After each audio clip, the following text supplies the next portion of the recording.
네, 먼저 이슈앤 전략 살펴보기 전에 속보가 하나 전해졌는데요. 미국 항만노조 임금 협상이 타결됐습니다. 이번에 연장된 임금 협상으로 1월 15일까지 파업은 미뤄졌다는 점 함께 참고하시면 좋을 것 같습니다. 네, 파업은 종료가 됐습니다. 62% 임금 인상에 합의를 했습니다. 일단 1월 15일까지는 파업을 안 할 거라는 거죠. 네, 그러면 본론으로 들어가 보도록 하겠습니다. 오늘 장의 중심이 될 중요한 이슈앤 전략을 통해 정리해 보도록 하겠습니다. 야천투자연구소 남인호 소장, 다올투자증권 김성준 이사, LNS홀딩스 김선영 대표, 24인베스트먼트 손창현 팀장과 함께합니다. 네 분 어서 오세요.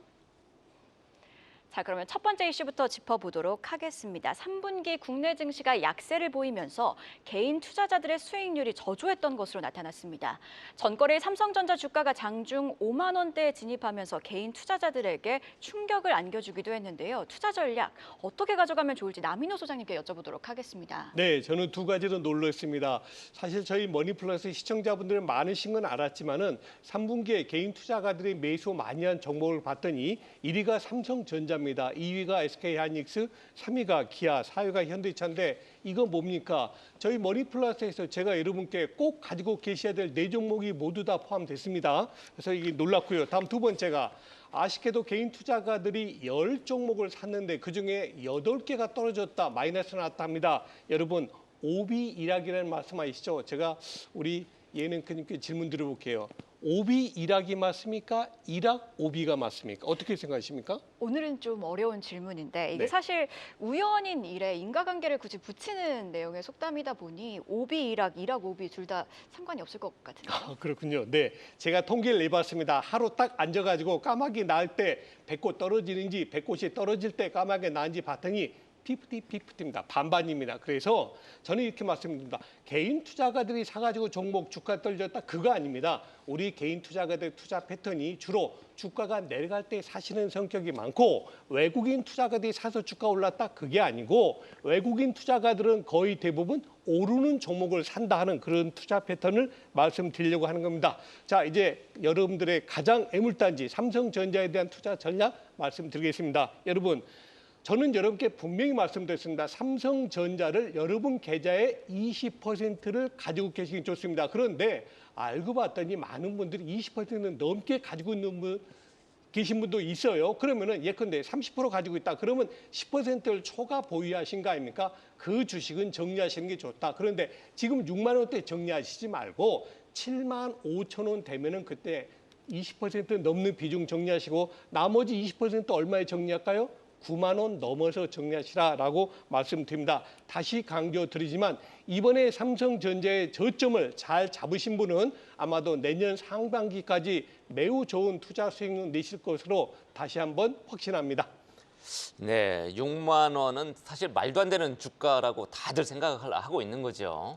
예, 올라줄 겁니다. 우리 나 소장도 계속 응원을 해주고 계십니다.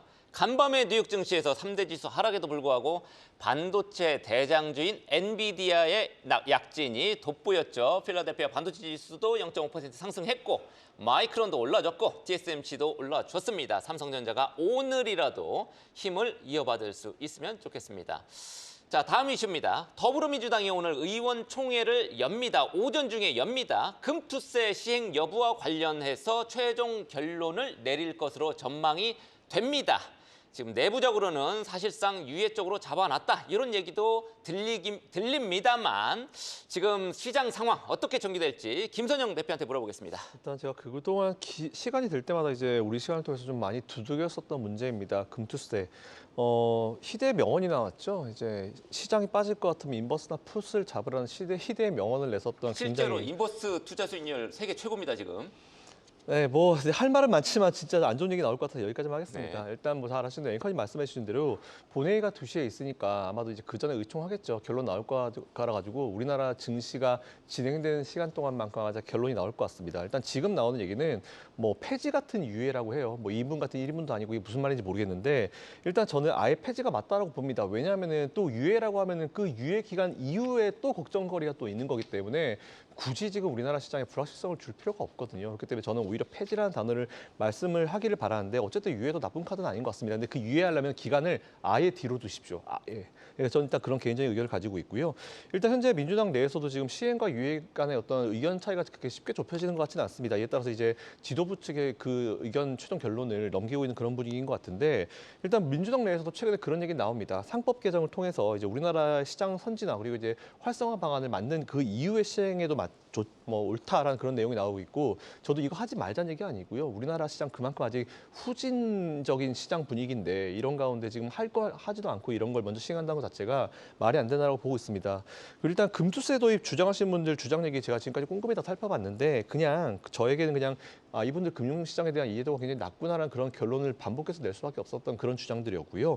그리고 우리나라 시장 보시면 잘 아시겠지만 기업 밸류 프로그램이라는 거에서 굉장히 좋은 프로그램을 시작하고 있습니다. 하지만 이거의 발목을 잡는 게 원래도 연말쯤에 있었던 그 대주주 양도세가 있잖아요. 여기다 금투세까지 포함시킬 굳이 그렇게 디스카운트 요인을 만드실 필요가 있을까라는 그런 생각을 가지고 있고요. 어쨌든 오늘 오전 중에 빠르면 오전 중에 결론이 나올 것 같은데 유예 괜히 이응 말씀하지 마시고 웬만하면 폐지 쪽으로 가닥을 잡으신 다음에 그 이후에 선진화가 충분히 됐다 싶을 때 그때 한 번 더 해주셔도 나쁘지 않을 것 같다는 말씀드리고 아마 이 이슈가 오늘 우리나라 장중에는 변동성을 줄 수 있으니까 그 부분 체크해 보시고 일단 모니터링 해보시면 좋을 것 같습니다.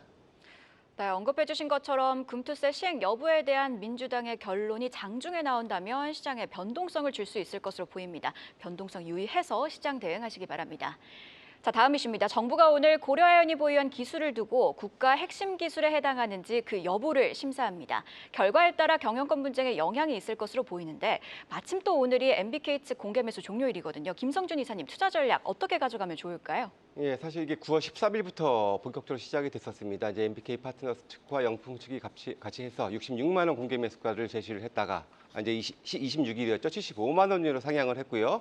특히 이제 지난 2일 날 고려한 측에서 83만 원의 자사주 매입을 하겠다라고 해서 계속해서 흘러가고 있는데 말씀하셨던 것처럼 이제 오늘이 75만 원 공개 매수가 마지막 날인데 아무래도 이제 현재 주가가 71만 원대거든요. 근데 오늘 75만 원 이상으로 만약에 간다면은 다시 한번 이제 공개 매수가의 상향에 대한 그런 가능성들도 분명히 좀 있지 않겠냐라고 현재 시장은 좀 기대를 하고 있는 그런 입장인데요. 기본적으로 이제 앞서 말씀하셨던 것처럼 이제 고려아연 측이 이제 제시를 한 건데요. 하이니케 전구체 가공 특허에 대해서 이제 국가 핵심 기술 여부를 지금 심사를 이제 빠르면 오늘 중으로 결론이 난다라고 하는데요. 아무래도 이제 MBK 파트너스 결국에는 이제 사모펀드고요. 결국에는 이제 미래에는 이제 매도를 해야 또 수익을 취하는 그런 이제 수순이 될 텐데 이런 핵심 기술로 선정이 된다면은 향후 이제 매각 시에 해외 자본에 있어서로 이제 매각하는 거에 상당히 좀 걸림돌이 될 수 있다라는 측면들이 아마 오늘 심사의 핵심이 될 것으로 좀 보여지고요. 만약에 여기서 통과가 된다면은 향후 매각 시에는 이제 산자부 장관의 승인을 특혜야 지금 팔 수가 있기 때문에 아무래도 이제 거기에 대해서 좀 이제 분명한 좀 이제 걸림돌은 있을 것으로 좀 생각이 좀 드는 그런 사안입니다. 기본적으로 이제 오늘 이제 주가가 그래서 상당히 좀 중요할 텐데요. 이제 물론 약세장 속에서 그동안에 꾸준하게 좀 강세를 보여왔었습니다만은 양측 모두 다 이제 돌아갈 다리를 이제 불사르면서 이렇게 진행이 되어 왔었던 거기 때문에 아마도 추가적인 또 2라운드가 펼쳐질 가능성들도 충분히 좀 있다라고 보여지고요. 일각에서는 공개 매수가가 90만 원까지도 올라갈 수 있다라는 기대감들도 있는 부분들이어서 아무래도 이제 오늘의 공개 매수가 성공할지 여부 아니면은 이게 연장이 돼서 또다시 그 인상이 될지 여부도 상당히 좀 중요할 부분들이라고 보여지는데요.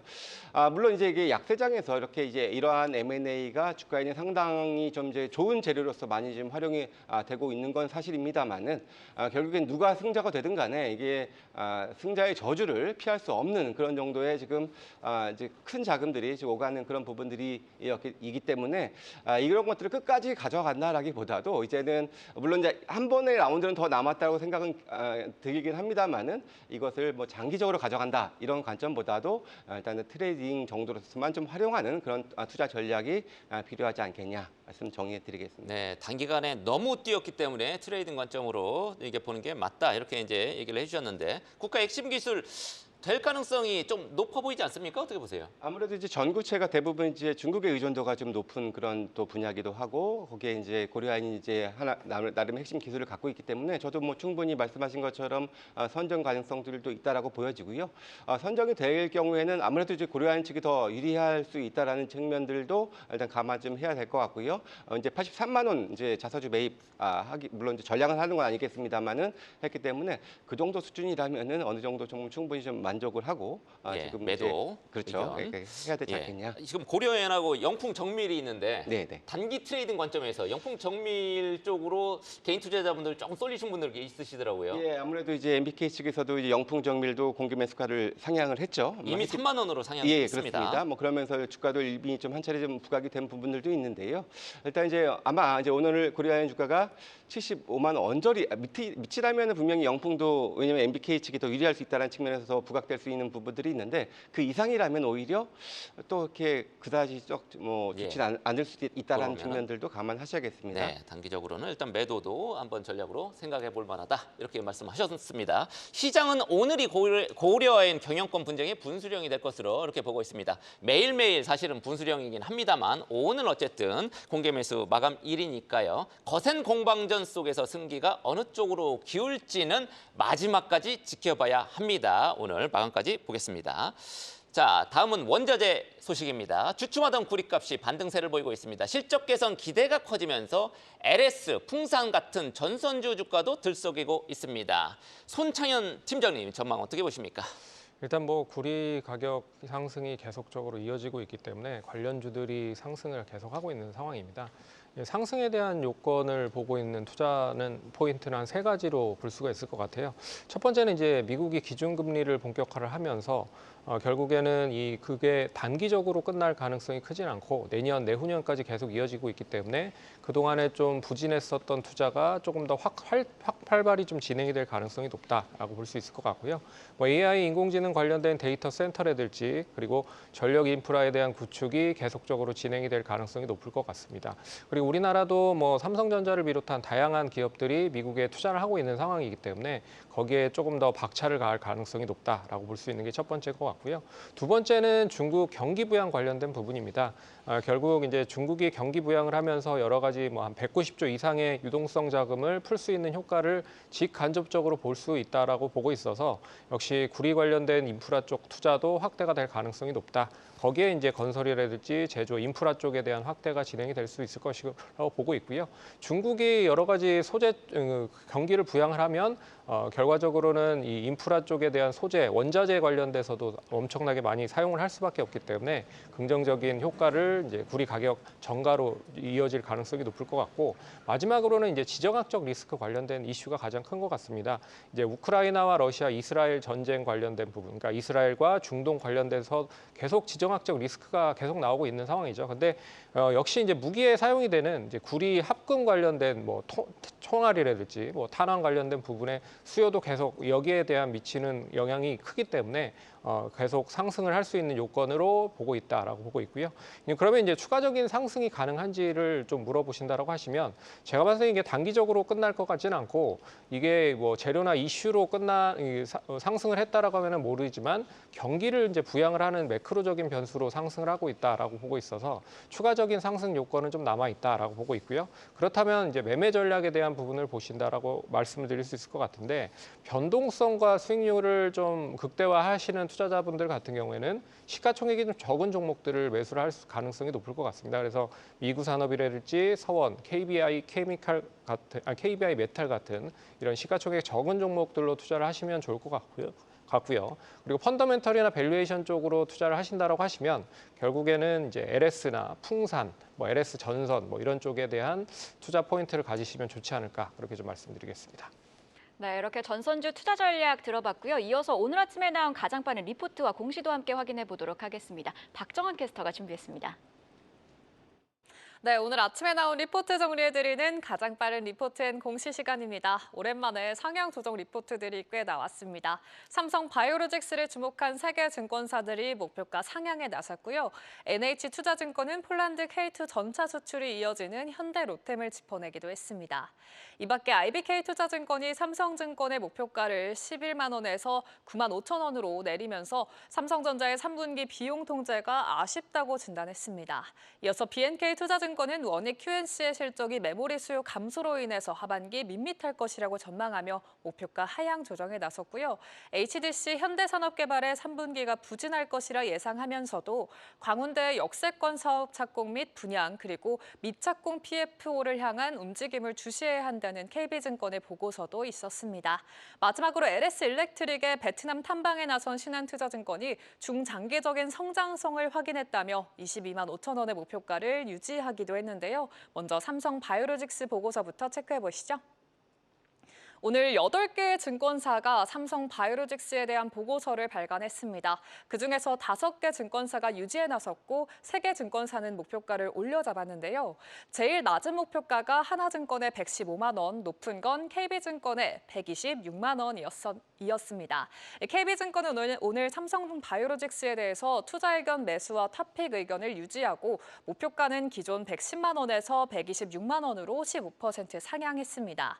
지속되고 있는 달러 강세 그리고 미중 생물 보안법에 따라서 관련 문의가 증가하고 있고 중장기적인 수혜 가능성을 상향 요인으로 꼽았는데요. 3분기의 매출 1조 1,863억 원, 영업이익은 3,515억 원을 추정하면서 각각 컨센서스를 9.4%, 15.4% 상회할 것이라고 전망했습니다. 또 이 미중 생물 보안법에 따라서 초기 위탁 개발 연구 관련 문의가 증가하고 있다면서 중국계 CDMO 플레이어들을 주시해 보면서 유효한 투자 전략 세워야 한다고 진단했습니다.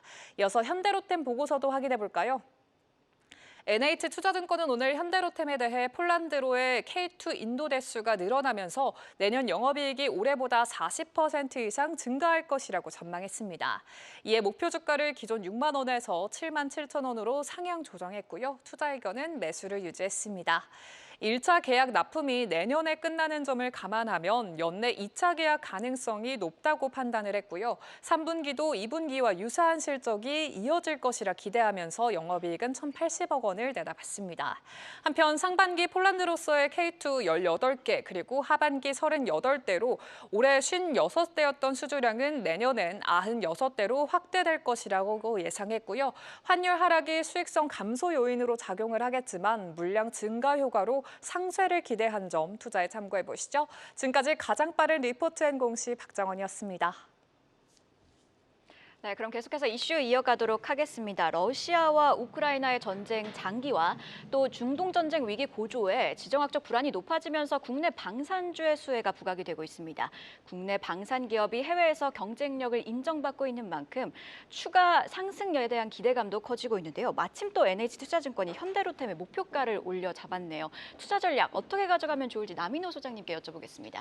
네, 우리 증시 격언 책에 보면 이런 말이 있습니다. 나무를 찾기 전에 먼저 숲을 보라는 얘기가 있는데요. 그걸 방산으로 옮겨 보겠습니다. 여러분, 이 방산업의 전방 산업이 뭡니까? 전쟁 아닙니까? 국지전이 됐든 전면전 됐든 간에 전쟁이 많이 일어나게 되면 방산업은 관심을 가질 수밖에 없는 그런 상황입니다. 방금 우리 그 앵커께서 말씀 주신 대로 러시아 우크라이나 전쟁은 길어지고 있고 이제 지금 중동이 위기가 최고조로 올라가고 있지 않습니까? 이거 끝나면 이제 전 세계 평화로울까요? 절대 그렇지 않습니다. 전 세계 200개 국가는 또 다른 곳에서 분쟁과 이런 국지전이 일어날 가능성이 높습니다. 그래서 당분간 지정학적 리스크는 커지기 때문에 방산업의 전방 산업은 매우 좋다라고 정리하십니다. 자, 이제 투자 전략 말씀드리겠습니다.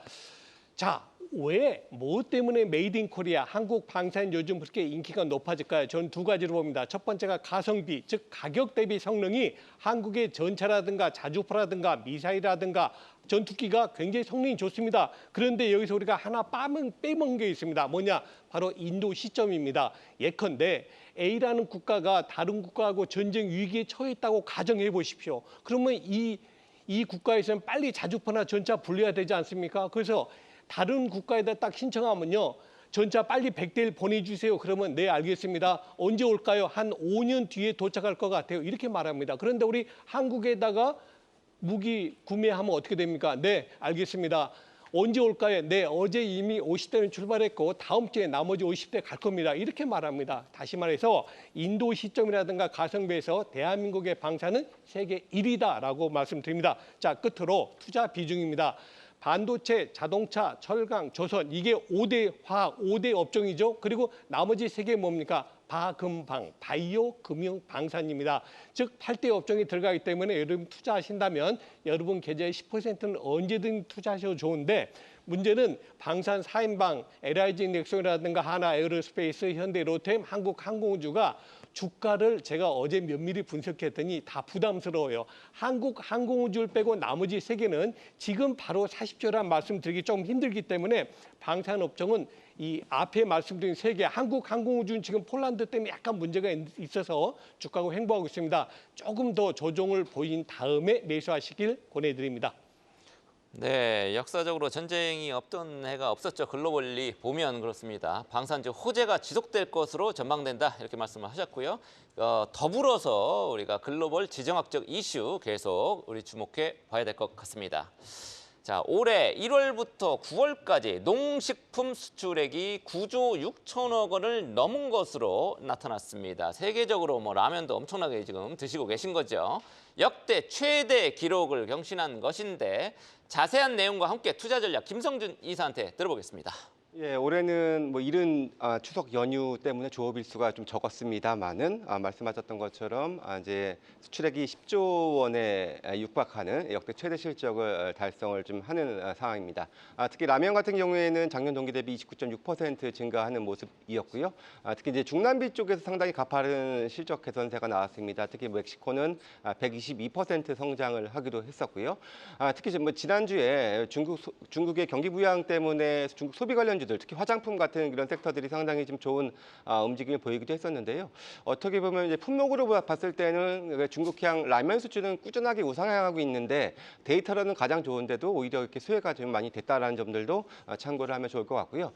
그 밖에도 뭐 과자라든지 음료, 전통적인 이런 음식료 쪽에서도 10%대의 안정적인 수출 성장세가 지속이 되고 있고 특히 쌀 가공식품류죠. 냉동 김밥이라든지 식석밥, 떡볶이류와 같은 경우에는 41.6% 증가를 해서 3분기 만에 작년 연간의 매출을 추월하기도 하면서 여전히 뭐 K푸드의 열풍은 계속해서 이어가고 있다라고 좀 보여지긴 합니다.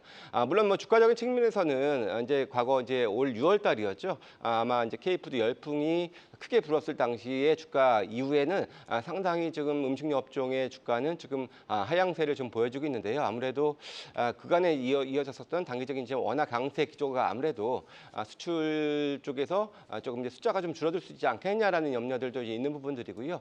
하지만 뭐 아까 쭉 보셨던 것처럼 데이터는 상당히 좀 양호한 부분들이 분명히 존재를 하기 때문에 어떻게 보면 최근 뭐 증시 약간 좀 불확실성이 확대가 되고 있는 상황 속에서 이제 추가적인 이제 하락보다는 이제는 그래서 서서히 좀 하방 경직성을 보여줄 수 있는 대표적인 경기 방어주의 성격을 한번 좀 기대를 해볼 수 있는 그런 시점이 좀 되지 않겠냐라고 한번 기대를 해보고 있습니다. 네, 국내에서 생산한 쌀이 엄청나게 지금 남아 도는데도 불구하고 WTO 때문에 어쩔 수 없이 수입을 매년 수십만 톤 하고 있습니다. 쌀 관리 비용만 연간 4천억 원 넘게 지금 소요되고 있는데 쌀 가공식품 수출이 우리나라 여러 가지 경제 문제 해결할 수 있을 것으로 이렇게 이제 생각이 되네요.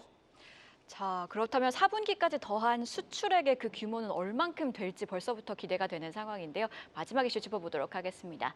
SK이노베이션은 공시를 통해 자회사 SK온이 1조 원 규모의 제3자 배정 방식 유상증자에 나선다고 밝혔습니다. 관련 내용 김선영 대표께서 자세히 살펴주시죠. 네, SK온이 이제 아빠 털어먹다가 이제 스스로 이제 돈을 드디어 이제 마련하게 됐습니다. 이제 아빠라고 하면 SK이노베이션이잖아요.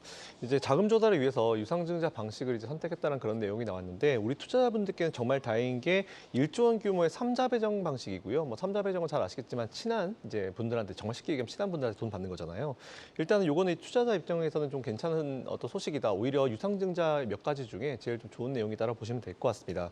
일단 뭐 삼자 배정 방식이니까 그 삼자가 누군지 좀 지켜봐야겠죠. 제가 보시는 대로 이제 순서대로 한번 쭉 준비를 해봤는데 어쨌든 여기서 조달되는 자금의 전액은 SK온의 채무 상환에 이용된다고 합니다. 이에 따라서 재무제표가 좀 더 이뻐지는 효과가 나올 수 있을 것 같은데 지금 상황에서 매우 적절한 것 같고요. 살짝 TMI 들어가면은 이번에 좀 특이한 부분이 유상증자 방식 자체가 신주 발행을 통한 PRS라고 하는 게 있는데 PRS 방식입니다. 그래서 보통 주가 수익 수합이라 불리는 방식이고 많이들 이용하는 방식이다라고 보시면 될 것 같은데 PRS 같은 경우는 보통 이제 향후 주가가 올라가게 되면은 그 수익에 대해서 보통 이제 이 차익을 수익으로 인식할 수 있는 그런 어떤 재무적인 부분도 있기 때문에 이런 내용이 있는 좋은 어떤 방안이다라고 보시면 될 것 같습니다. 근데 아무래도 지금 뭐 전기차 캐즘이 좀 이어지는 가운데 지금이 바닥이고 앞으로 올라갈 것밖에 없다라는 그런 인식이 여기에 들어가 있는 거기 때문에 이런 방식을 통해서도 그런 어떤 시장에 앞으로 바라보는 어떤 시각을 볼 수도 있다는 부분도 체크해 보시면 좋을 것 같고요. 또 이번에 SK이노베이션이 IMM의 자회사죠. 에코솔루션 홀딩스가 보유한 SK엠무브 주식을 이제 400만 주를 1,427억 전액은 다 아닙니다. 일부를 1,427억 정도에 인수하기로 공시를 했습니다. 근데 이게 공시를 제가 쭉 살펴보니까 지난 2021년도에 두 기업 간에 맺은 그 계약이 하나 있었는데 10% 정도의 쉐어 리퍼처스 콜 옵션을 이제 행사를 했다라고 좀 보시면 될 것 같아요. 근데 아직 물량이 좀 남아 있기 때문에 뭐 그 물량은 언제 될지 모르겠지만 이로 인해서 SK이노베이션의 SK엠무브 비중이 기존의 지분율이 60%에서 70%로 10% 포인트가 좀 올라갔다라는 부분도 같이 체크해 보시면 좋을 것 같습니다. 근데 SK엠무브 여러분 잘 아시겠지만 윤활유를 만드는 기업이에요. 지크 이런 거 만드는 기업인데 최근에 AI 관련주로 이제 보통 액침 냉각이라고 이제 그 액체로 돼 있는 그 용액에다가 이제 그 서버를 넣어가지고 열을 떨고 주는 그런 시스템이 되게 이제 앞으로 좀 각광을 받고 있는데 요거 관련해서 시장에 좀 먼저 선제적으로 진출해서 대규모 투자 개발을 하고 있는 그런 기업이라고 보시면 될 것 같으니까 그런 관련주로 엮일 수 있다. 요거까지 좀 같이 보시면 좋을 것 같습니다. 네, SK온은 비상장이죠. SK이노베이션 주가를 보셔야 될 것 같은데 1조 원의 유상증자, 뭐 삼자 배정이라서 그나마 다행입니다만 주가에는 긍정적입니까, 부정적입니까? 일단 저는 긍정적이라고 합니다. 지금 어쨌든 버텨야 되는 상황이고 그 버텨야 되는 자금을 삼자 배정을 통해서 이제 한다라고 하는 거는 꼭 그들이 또 투자할 만한 가치가 있다고 판단하는 결과니까 제가 보더라도 이번에 PRS 방식도 선택 잘한 것 같고요. 그리고 자금 조달 방식도 잘한 것 같으니까 저는 일반 배정, 주주 배정 뭐 이런 것만 안 하면 된다라는 말씀드리겠습니다. 네, 잘 알겠습니다. 현재 시간 8시 21분 지나고 있습니다. 간밤에 유가 5% 넘게 급등했죠. 미국 동남부의 항만노조 파업도 일단 잠정 타결이 됐습니다. 이런 소식들 좀 아까 이제 전해드렸고요. 이 밖에 우리 시장 개장 전에 우리가 꼭 알아야 될 만한 개장 전 체크 포인트 뭐가 있는지 손창현 팀장한테 들어보겠습니다. 예, 뭐 미증시가 하락을 했음에도 불구하고 그래도 좀 강했었던 업종 종목들이 있었습니다. 그나마 반도체 종목들이 강세를 보였는데요. 엔비디아 뭐 블랙웰 관련된 이슈가 계속 커지고 있는 것 같습니다. 그래서 앞으로도 블랙웰에 미친 뭐 수요가 이어질 가능성이 높다라고 얘기가 나오면서 엔비디아나 AMD, 뭐 마이크론 테크놀로지 같은 이제 기술주들이 상승을 했다라고 하는 부분들이 나타났고요. 하지만 이제 MSCI 한국 지수가 1.1% 정도 하락을 했고 그리고 뭐 지정학적 리스크가 계속 확대가 되고 있는 상황이기 때문에 유가나 빅스 지수 같은 그런 이제 변동성 지수가 상당히 커졌다라는 건 우리 장 초반에는 좀 약세 흐름을 가질 가능성이 높다라고 말씀드릴 수 있을 것 같습니다. 그리고 이제 두 번째는 중국 경기 부양 관련된 부분에 있어서 관련주들에 대한 시세가 계속 이어지고 있다라고 좀 보고 있는데 미증시에서도 보시면 아시겠지만 최근에 많이 올라갔었던 종목들이 어제는 별로 좋지는 않았습니다. 그래서 오늘 장 초반에는 우리나라 시장 중국 관련주들도 좋지는 않을 가능성이 높지만 그래도 순환매적인 흐름에서는 계속 이 순환이 되고 있다라고 볼 수 있을 것 같아요. 그래서 상반기까지 부진했었던 중국 관련주인 뭐 게임이나 엔터 그리고 의류나 게임 그리고 항공 관련된 그리고 여행 관련주들도 이제는 이제 수급 자체로 보실 때 순환매적인 흐름으로 전개되고 있다라고 보고 있어서 좀 관심을 가지실 시점이 되지 않았느냐라고 해서 언급을 해드릴 수 있을 것 같고요. 마지막으로는 뭐 앞에서 얘기를 뭐 많이 해주셨지만 민주당 금투세 관련된 부분이 오늘 결론이 날 가능성이 높기 때문에 이게 만약에 유예나 뭐 폐지 관련된 수순으로 전개가 된다라고 하면 상당히 우리 시장에서는 단기적인 모멘텀이 될 가능성이 높다라고 볼 수 있기 때문에 이게 어떻게 잘 되는지도 한번 판단을 해보시면 좋지 않을까 그렇게 좀 말씀드리겠습니다. 네, 이렇게 이슈앤 전략 네 분의 전문가와 함께 개장 전 꼭 확인해봐야 할 뉴스들 체크하고 전략까지 세워봤습니다. 감사합니다. 계속해서 다양한 경제 이슈를 알고 싶다면 구독과 좋아요, 알림 설정 부탁드립니다. AI 캐스터 권미정이었습니다.